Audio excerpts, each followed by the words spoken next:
Bella, Kathy Bates. Good to see you guys. I saw a couple of people waiting into the chat. Let me move this camera down a little bit. Wow, I don't think it gets any lower than that, really. Wow. Maybe I just got to sit up a little bit or move it a little bit closer. There we go. Can you guys see my face? I know that the lighting is a little dark under this umbrella, but I'm not going to sit directly out into the sun. Pool's looking nice, right? I was looking at the pool today from upstairs, my second story there, looking over my empire of my pool. I was like, wow, it's a pretty nice pool. I wonder who owns that pool. Oh, I do. The guy who doesn't ever do any work on it, but he reaps. I went in, guys, yesterday. I went in and I took a few, walks back and forth across the pool. This morning I went to see my orthopedic surgeon and we found out what the derivation of my pain. Dawn Marie, good to see you. So good to see Dawn Marie. Thanks, Dawn Marie. And I found out I was supposed to be taking some of these muscle relaxers. And because I wasn't, I was producing like bone spurs. Here I am giving you guys like my deepest medical prognosis. And the doctor said, you got to take this. He goes, or else you'll produce these bone spurs, and that's what's causing you all this pain. I said, oh my God, I wish I had known this, because I'm really, at 5 weeks, I can't put my shoe, I can't tie my right shoe. That's not a good sign. So hopefully we're on our way to be able to tie my right shoe. Shalane Thomason, yo, Peter Pranzo. Hey, Bill, and all the good police off the cuff chat friends. Someone's got to be using a damn blower in the afternoon. Oh, ouch, says Dawn Marie. Hey, I'm going to live. But it's between having pain and not having pain, trust me, I will take not having pain every time. Richard Vicendez, good to see you, buddy. What's going on, Bill? How you doing today? Hanging in there, buddy, hanging in there. Kathy Hughes, are you being a bad patient? Follow that MD advice. I'm, something, I'm trying to be a good patient. Too many, sometimes when you have to go to the doctor too many times, you're like, I don't want to be a patient. I just want to be a damn normal person again, But that's life. Like Thursday, I have to go to my World Trade Center physical, which I go to twice a year. Everyone that is a first responder should go to the World Trade Center physical at least twice a year. So they pick up on stuff that you might have and blah, blah, blah, blah, blah, blah, blah. But Sherry Sandals, you got to follow doctor's prescriptions. There are reasons for them. Thank you, Sherry. Shalane Thomason, love your New York accent. Can't help it. Forget about it. I can't help it, Aunt BB, hi, Bill, and everyone. Did you guys see Duty Ron went live this morning? He had a lot of people in his chat, and the Casey West case, that was that 6'9" prisoner that escaped with the correction officer, also with the last name of West. And during the escape, she committed suicide with a firearm. She has self-inflicted gunshot wounds. So what they're trying to do now is they're trying to charge him, besides everything else, with felony murder and add those charges onto everything else. But I mean, it makes sense, but at the same time, the guy's never going to see the light of day. It's sort of like giving him 400 years in prison. Do we need that extra 100? He's in his, I guess he's probably in his late 30s, early 40s. The guy's never, ever getting out. So it's sort of, to me, redundant, but, they want to make sure he never sees the light of day. These days, it seems like there's no such thing as life without parole. Everyone seems to get paroled no matter what heinous crime they've committed. Scotty Wagner, Scott, my exact thoughts. Does it really matter that they're going to add another 100 years onto his sentence? I mean, just crazy. Richard Vicendez, unless he escapes again. It's crazy, Crazy, crazy, crazy. Pauline Robb, pain management can be very, but you tell Pauline, you're 100% right. I'm not one that likes to take a lot of painkillers, but this extra pain, I didn't really need it. And that can contribute to other things, so I'm all ears, as they say. Remember when, who was that politician with the chickens? Purdue. Remember Purdue, he had those big ears and he goes, I'm all ears. And everyone thought that was the funniest thing. And he said it just the way you said it. You know, he's willing to listen. I'm all ears. But he really was all ears. He had these gigantic ears and everyone found that to be so damn funny, you know. Uh, Lieutenant Pete and Richella, good to see you both again today. Lieutenant Pete and Richella are amazing, right? Pauline Rab, yes, I see the new charges against Casey White and Vicky White. I mean, it's sort of too much, you know. Is he? Are they gonna, as again, are they going to throw 100 years on top of his 300 years? You know, it's a little bit crazy. Producing, you look like a chicken. I think he ate too much chicken. Takes a tough man to make a tender chicken, and I'm a tough man because that's what I do for a living. I make chickens. Purdue chickens are the very best in the chicken world. You can't make that stuff up, you know. I was passing through the channels the other day and I see my favorite, Dr. Phil, and I say that sarcastically, you know. And some guest said to Dr. Phil, I don't want to have so-and-so on the show. And Dr. Phil goes, darling, you don't get to tell me who's going to be on my show. This is my show. If you don't want someone to be on my show, you just don't come on the show. I don't let anyone dictate who's going to be on my show. I got to know what $50,000 watch to wear that day. So if you don't want to be on my show, just don't come on my show. That's my best Dr. Phil imitation, you know. I wonder if there's a lot of Dr. Phil fans out there, you know. Hey, just got the notification, Milwaukee civilian. Good to see you, buddy. Hunter Angler, rather be the chicken farmer than some Long Island.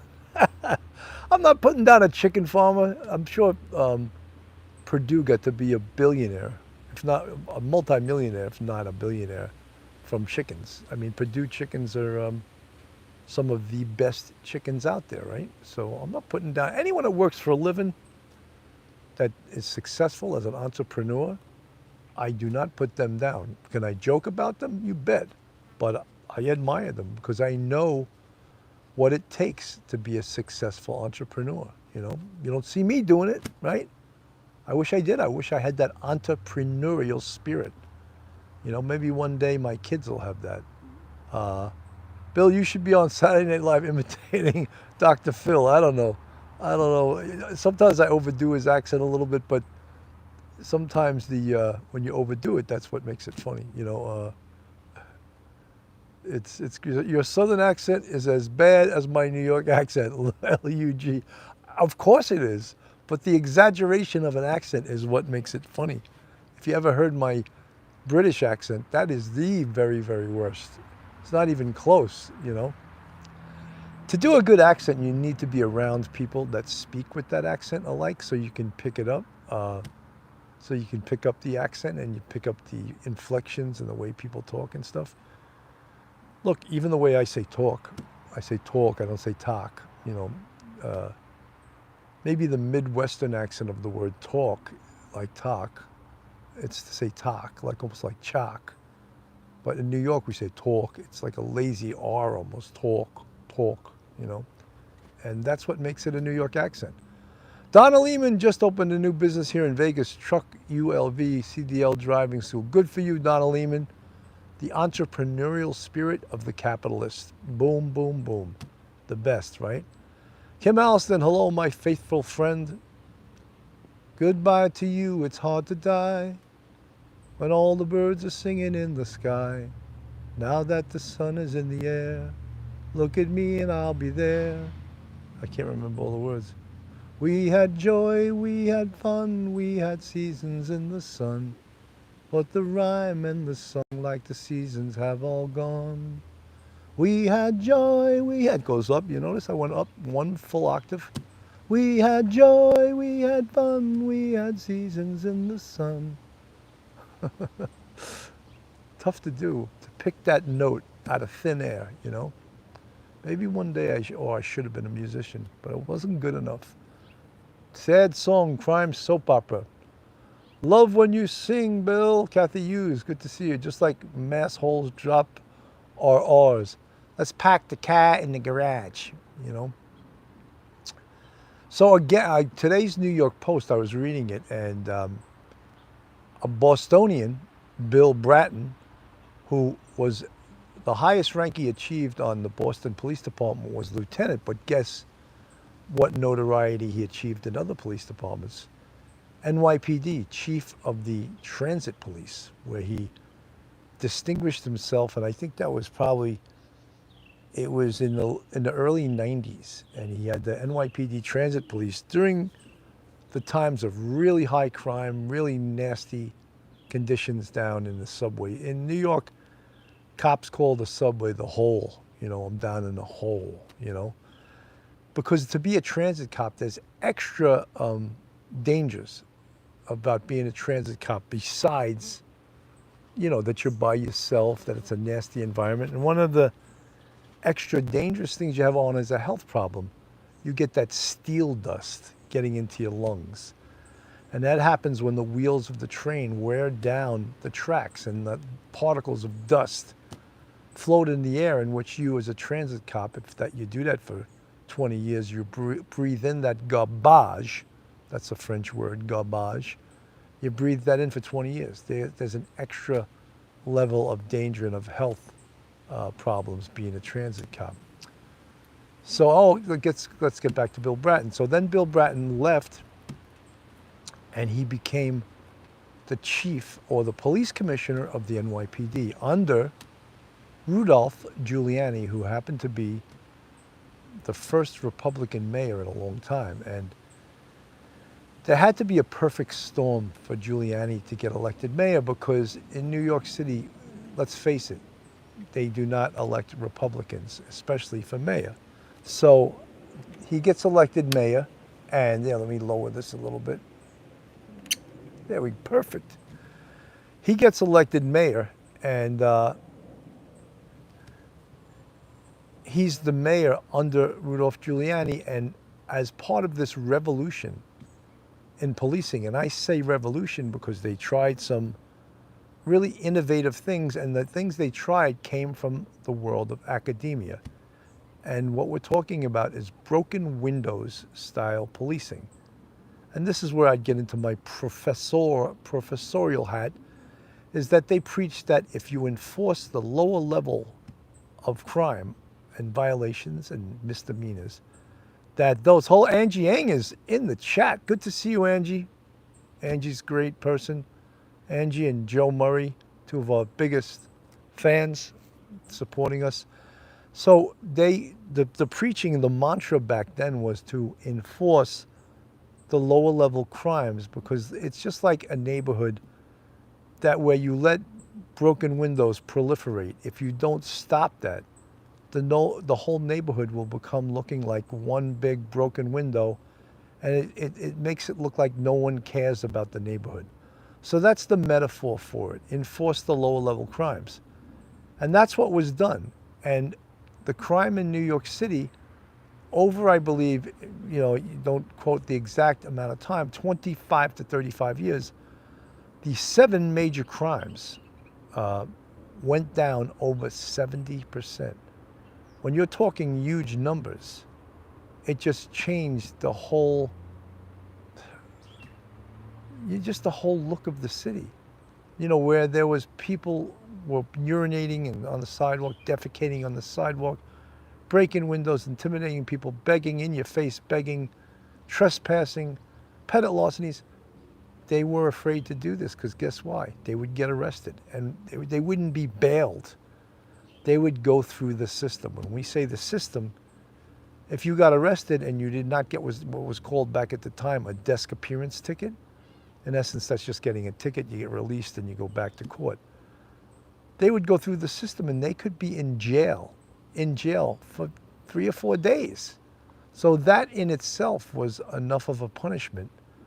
So it had a real effect on lower level crime. And if you believe in broken windows theory, lower level crime has a huge effect on the upper level crime. And I believe that. So that was under Giuliani and Bill Bratton. But guess what? All egos got in the way. Bill Bratton was on the cover of Time magazine and I think Newsweek. And guess who did not like that? you guessed it, Rudolph Giuliani. He started seeing that instead of he getting credit for this crime drop, his appointed police commissioner was. So this caused a rift between them, and Bratton basically was forced to resign. And then it caused another little series of egotistical events.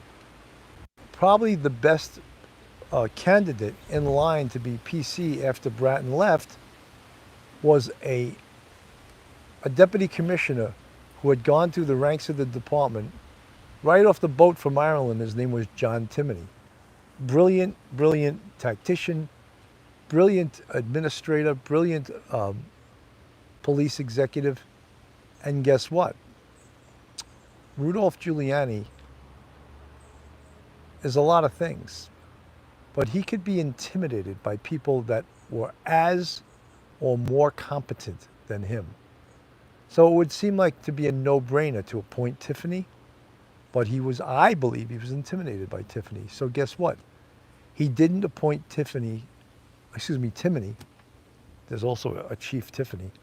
He didn't appoint Timoney as a police commissioner. He appointed a former FBI agent named Howard Safer, who happened to be the fire commissioner at the time. That caused a huge shitstorm, and Timoney was so pissed that he didn't get the job that he referred to Howard Safer as a lightweight who's not even in his league. And Giuliani tried to demote Timoney to captain, from deputy commissioner to captain. And he was basically told, Mayor, you can't do that. You just cannot do that. So Timoney resigned, he walked off, and I think he became, I don't know in the exact order, but he became the police commissioner of Philadelphia. He became the police commissioner of Miami. And then I believe he went over to the Middle East. So he had quite a continuing police career. Howard Safer just followed the blueprint, and crime in New York City continued its downward spiral by following the blueprint of broken windows style policing. So we had quite a few other police commissioners after that. Giuliani also appointed Bernard Kerik. That also pissed off a lot of people, because we all know what was Bernard Kerik's rank. Bernard Kerik was a third-grade detective. So imagine a mayor appointing a third-grade detective over all these police executives who went through the ranks from cop to captain to DI to inspector to deputy chief to assistant chief to three-star chief to four-star chief to deputy commissioner, only to be passed over and to be told that he was appointing a third-grade detective to be the police commissioner. That caused a shitstorm also. So this is where we are today. Milwaukee civilian, I wonder if Adams will be equally intimidated by Sewell. Adams has quite an ego. My feelings are, I really like Sewell. I think she's really has her heart in the right place. I think she's super competent.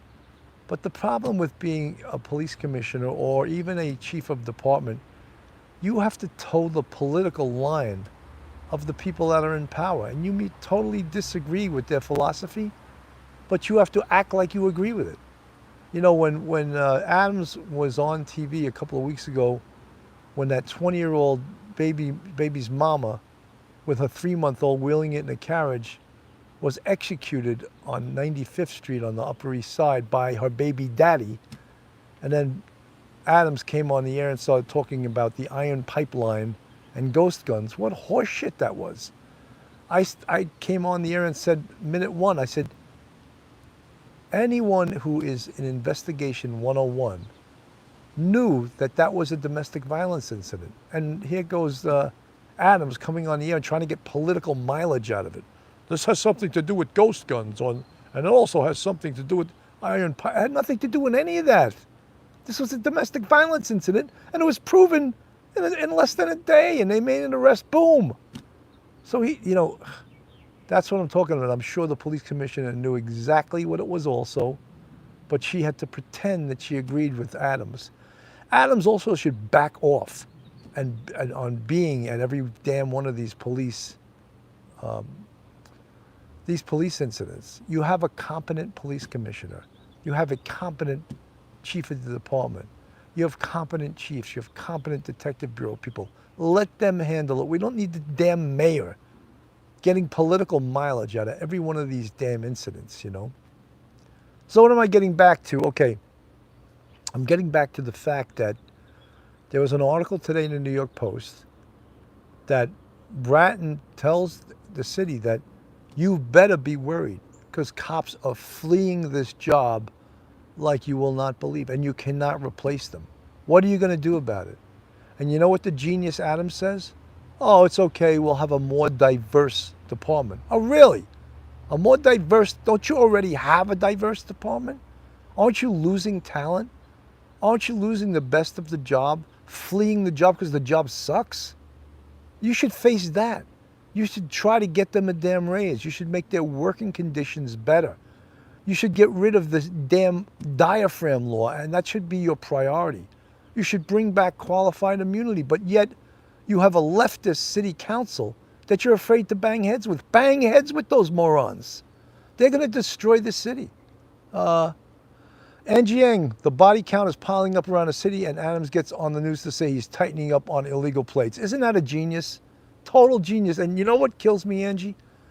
Here we are, the taxpayers in this city. And what are they doing? Every time you turn around, they're destroying the tax base.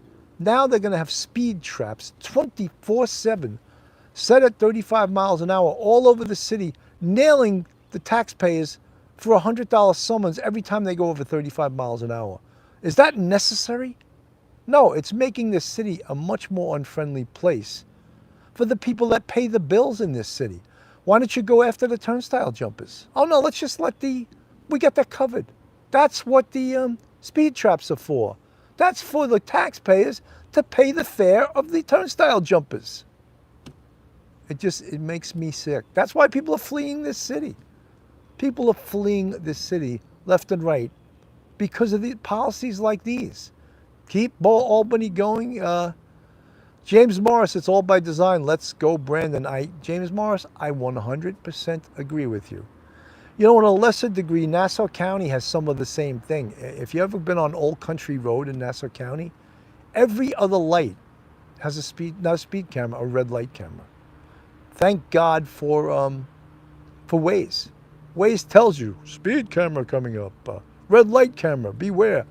I mean, every other light. What? Do you really need that? Is that for public safety? Or is that an open cash register designed just to take more money from the taxpayer? You ever notice that if you look back like 5 years what it cost to get your car registered, maybe 5 years ago, it cost $40, $50. It's like $150 to register your car now for 2 years. That's unbelievable. Let's just keep jacking up car. People that own cars, they can afford it. How about buying a car or leasing a car? You're paying a huge percentage of tax to the state. Vincent Scaban, I was wondering what happened to you. I haven't seen you. Hope you are doing good. Thank you, Vincent. I'm doing well, buddy. I'm trying to hang in. Willez Pony, how are you? You're always here. I'm glad to see you guys. So I don't want to, I don't want to be a soothsayer and Mr. Negative. I just want to talk about some of the stuff that's in the news. And I spoke to a friend, and I'm not going to out him, but his son is on the job. And I asked him, I said, how's your son doing? And he says, Bill, he hates the job. He wants to leave. He wants to go on Nassau. He wants to go on Suffolk. He's even waiting on a department down in North Carolina. Horrible. And he has a legacy. This guy, his son, his dad, the dad was a superstar detective. Highly decorated, one of the best cops in NYPD history. Now they're going to lose his son to leaving this job and then Adams says, oh, it's okay. I'm going to diversify the job more. Oh, good, Adams. That's great. Let's keep diversifying until there's no one left. How about getting the cops a raise? How about improving working conditions? How about that? That might be more important. 63 people in the chat, 51 thumbs up. If you guys are not subscribed, here's my evil face.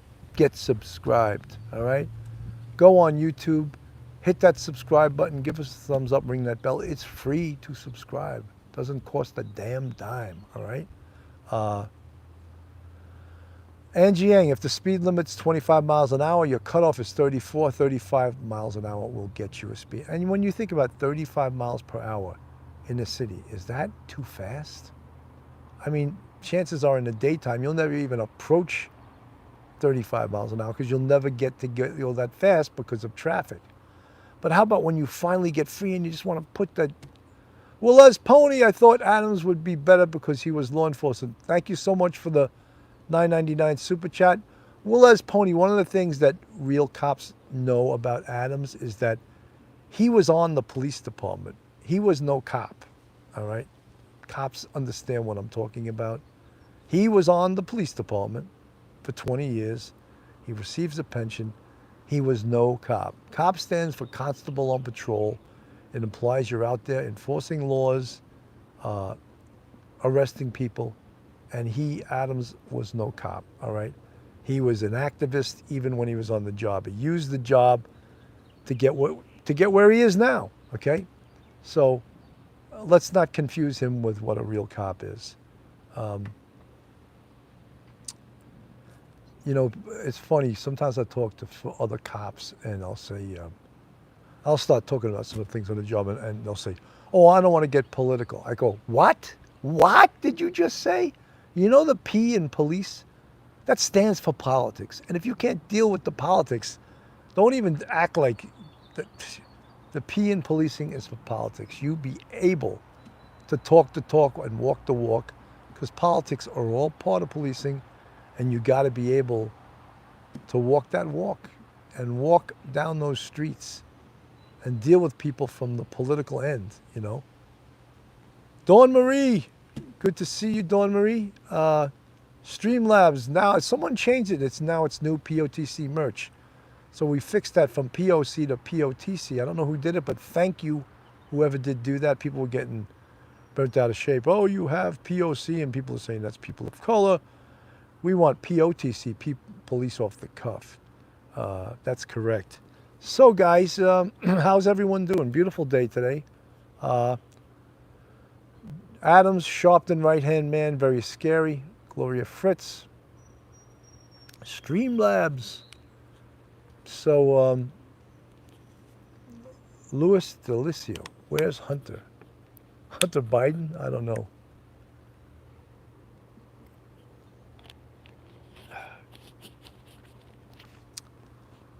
Milwaukee civilian, Nikki Bella, nice to have you aboard. Guys, how do you think the pool looks today? There we go. Let me just move the angle a little bit. As I said, I went in it yesterday. I don't want to play back me going into the pool with my dad bod. You guys may say, hey, Bill, come on. You got to hit the gym again.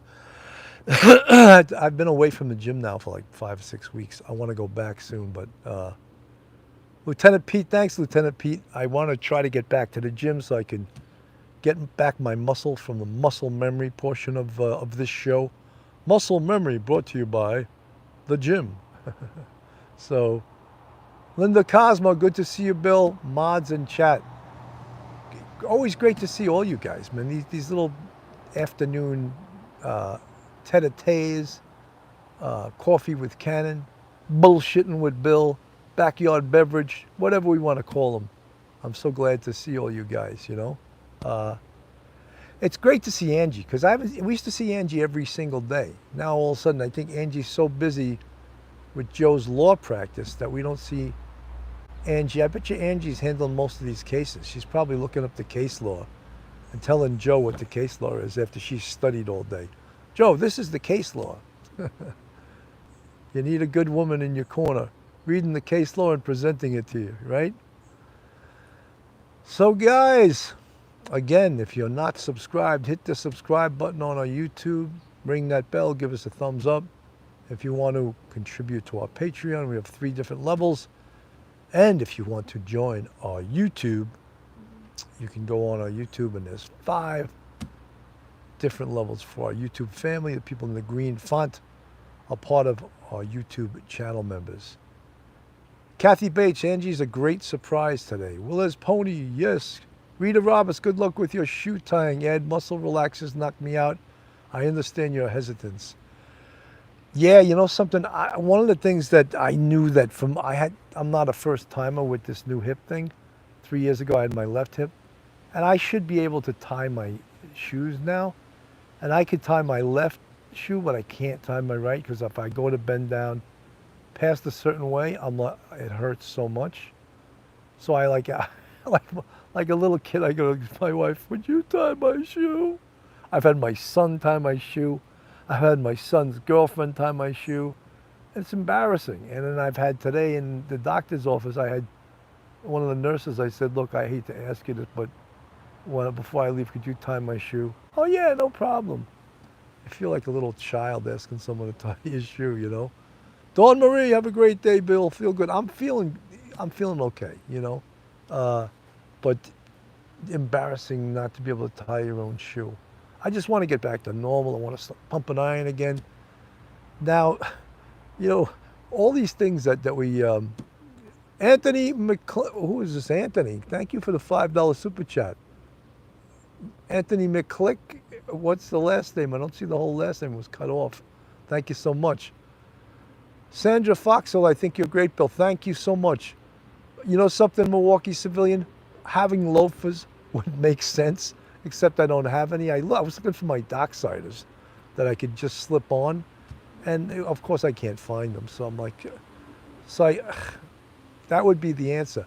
But you know, I bought this kit that is worth its weight in gold, and in this kit is a long shoehorn, which is so great because when you're putting on your pants or your underwear, you could put it so your legs go in easy. That's the most frustrating thing, trying to put your pants on. And then also you're getting your shoes on, so you need the shoe on. I sound like a child. Well, you have all these things. And then, but when you can't reach forward because you reach forward and you're like, oh, it's so painful.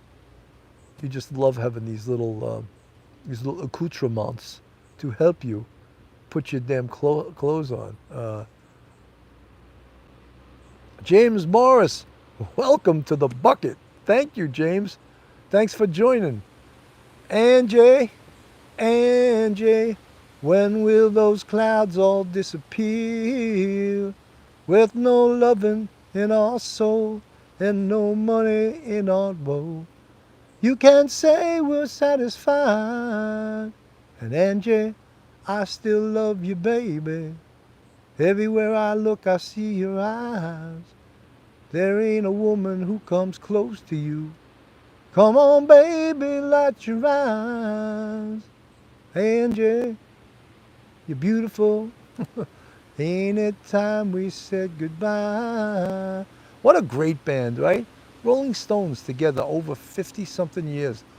They're on tour right now. Mick Jagger's 77 years old. Could you imagine that? Mary, I said, I always liked that song. That's a great song. Super song. I love the guitar in that song.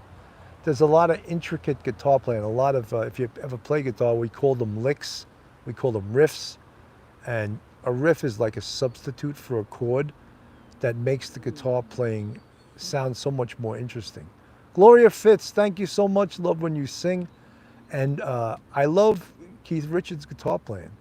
I love his rhythm. He has this rhythm where he plays a lot on the upbeat.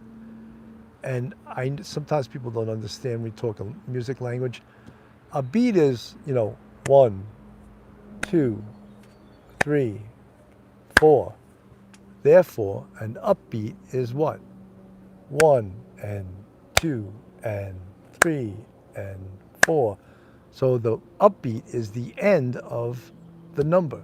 So 1 and 2 and 3. So you could start on the end. You could say 1 and 2 and 3 and 4. I don't want to confuse anyone. I'm not here to give a music lesson. There's probably people in the chat that are piano players, that are guitar players. They know a hell of a lot more about music than I do. But that's to explain it to the layman. That's what music is time. The most important thing about music, besides melody, is timing. That's the hardest thing about playing an instrument or singing, is timing. And that's what I love about Keith Richards' guitar playing, is his time. He has this upbeat. If you ever listen to reggae music, pretty much every type of reggae music starts on the upbeat. And that is like a signature of reggae music, starting on the upbeat. So it's interesting. So when you hear reggae music, you're always like, oh, that's on the upbeat. I was trying to explain to people what the upbeat is, and and then they call a downbeat. A downbeat, when you tap your foot, that's the number one is the down. It goes down, your foot goes down. And as your foot starts coming up, Duty Ron's on the air. He must have nothing to do. He's watching this music lesson I'm giving everybody, right? So yeah, a down is the one. And then as your foot goes up, that's the upbeat. So 1 and 2 and 3 and 4. There's probably some real music teachers online that are saying, why doesn't Bill shut up? He's setting music back 100 years. But I'm just trying to throw a little bit out there to the layman, Angela Eng, look at all the great people in the chat. I appreciate you guys so much. These afternoon sessions are therapeutic. Infamous truth teller, police off the cuff. Oh, look how fast it went by. Why did it do that? Gerda, hello, my dear friend from SA, Duty Ron. Alicia B, hello, Mike Cologne. Mike Cologne's doing great on his podcast. He's over 1,000. Support MC's audio. He's destined to be a superstar. He already is a superstar in my book as a broadcaster. If he would just listen to myself and Duty Ron, he'd probably overtake both of us. But he doesn't listen to us. But despite himself, he's still going to be good. Joe Zapata, I want to jump in that pool. I don't blame you. Isn't it beautiful? Angela Eng says, hello everyone, make sure you give the video a thumbs up. What happened everyone? We got 50 in the chat, 79 thumbs up. Let's get the chat going. Everyone's running away. Where you guys going this late in the afternoon? Alicia B, I agree, Bill, Mike Cologne is fantastic. Yeah, he's the guy is better than that. What a broadcaster, I think he's better than he's showing. He's much better than his numbers. He's much better than the amount of people that watch him. He's much better than he's showing right now. And he's going to do fantastic. He's going to do fantastic. Ruth Ann Griffin, hi Sergeant Bill. Good to see everyone. Where is it? 53. Come on. Usually we'll get close to 80 to 100 on these afternoon. I'm showing you guys the pool. People love the pool. Where's all the folks from Ireland, England, South Africa? Where are you guys? Australia, Singapore, Japan, China. Where are you guys? Come on, cross that pond. All you have to cross the pond is electronically. You just cross that pond. Well, I unsubscribed Duty Ron. I'm just an RN who used to work for the city of New York. Amy M, why did you unsubscribe to Duty Ron? He's got a great show. Don't unsubscribe. Why would you do that? Duty Ron's...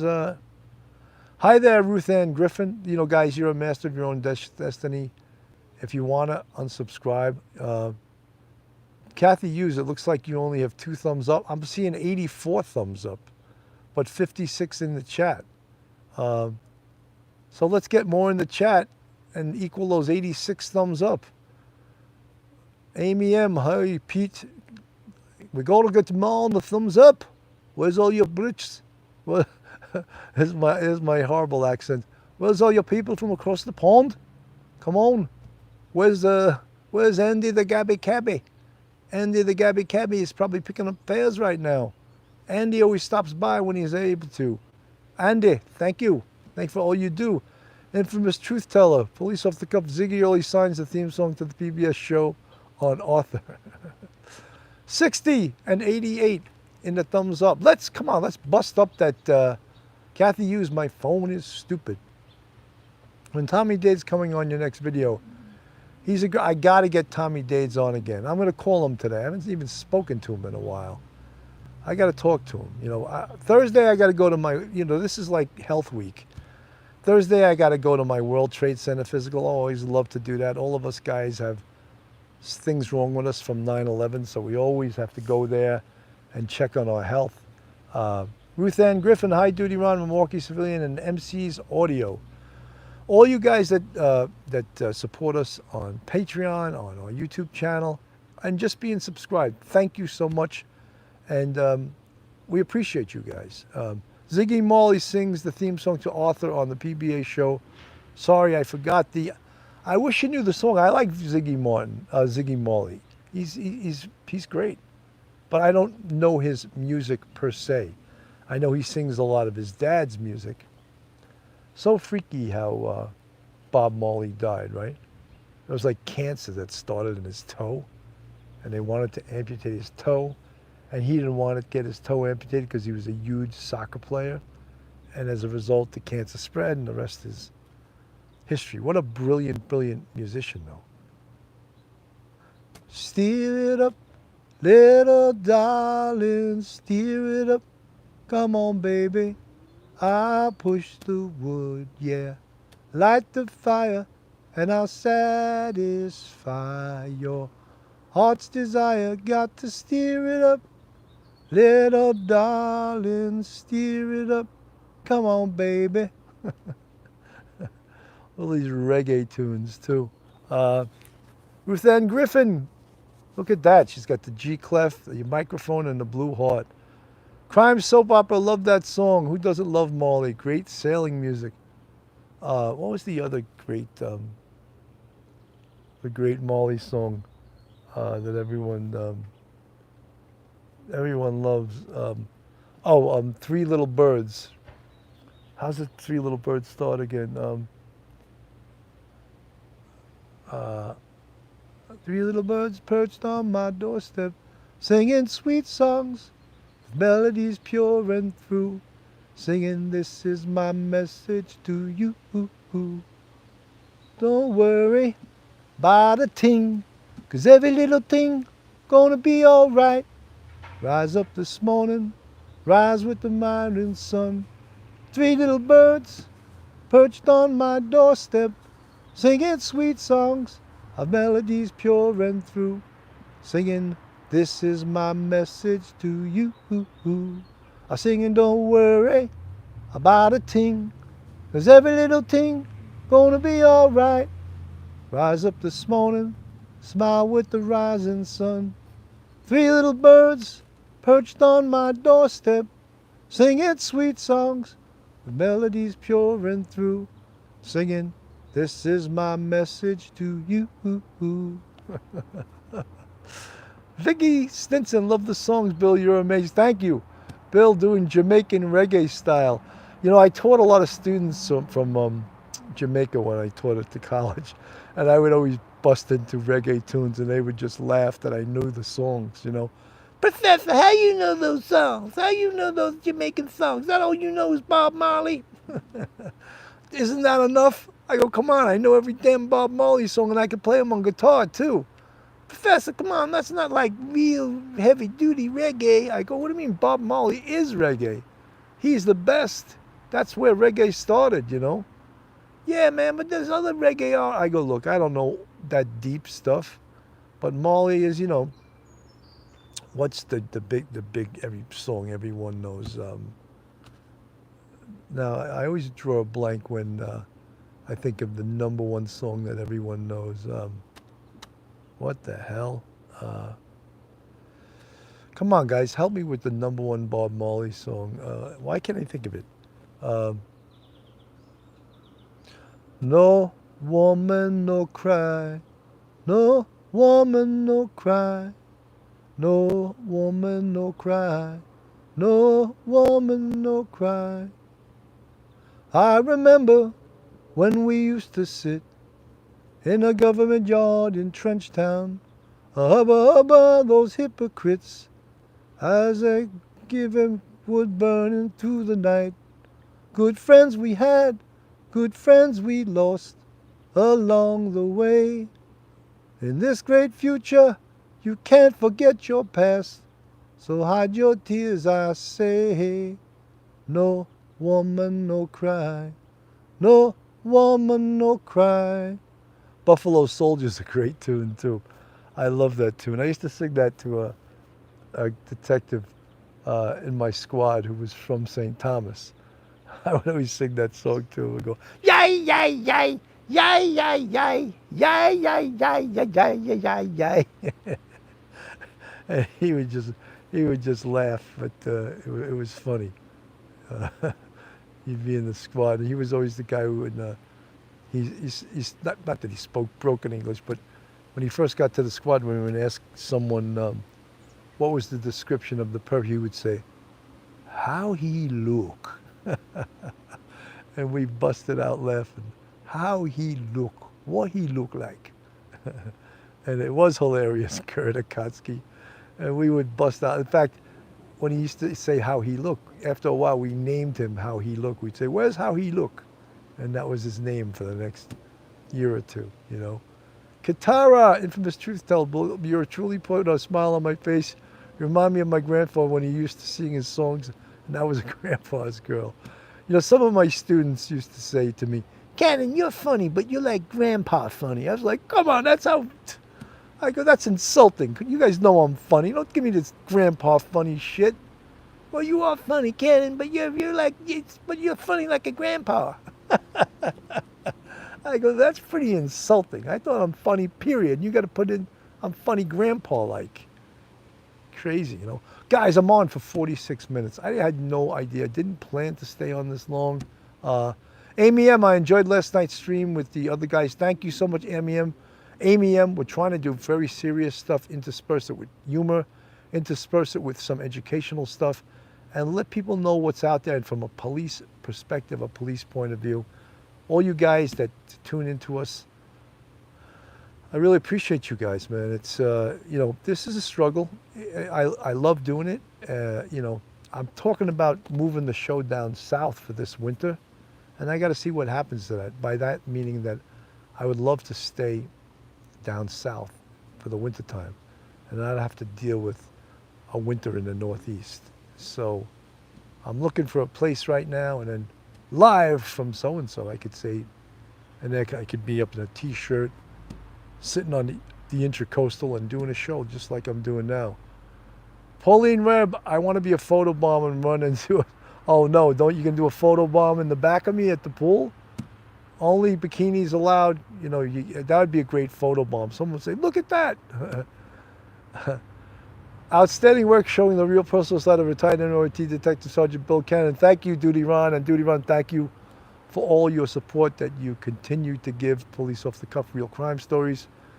It's always fun to have the personal side and the professional side, and have all of the support we get from you guys. It's so important.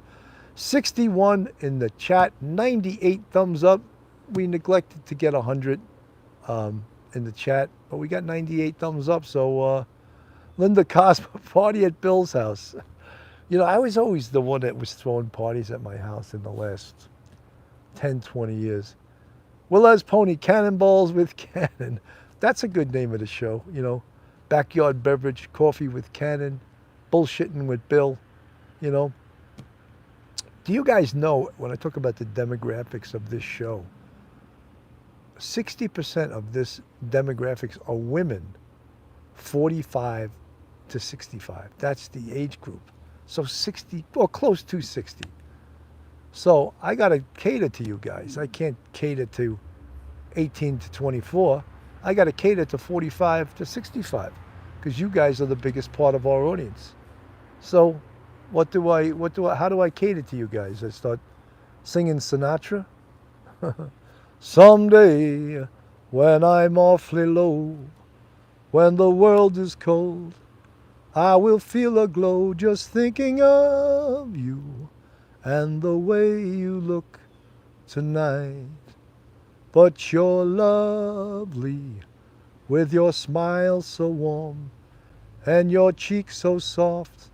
There is nothing for me but to love you, just the way you look tonight. With each word your tenderness grows, tearing my fears apart.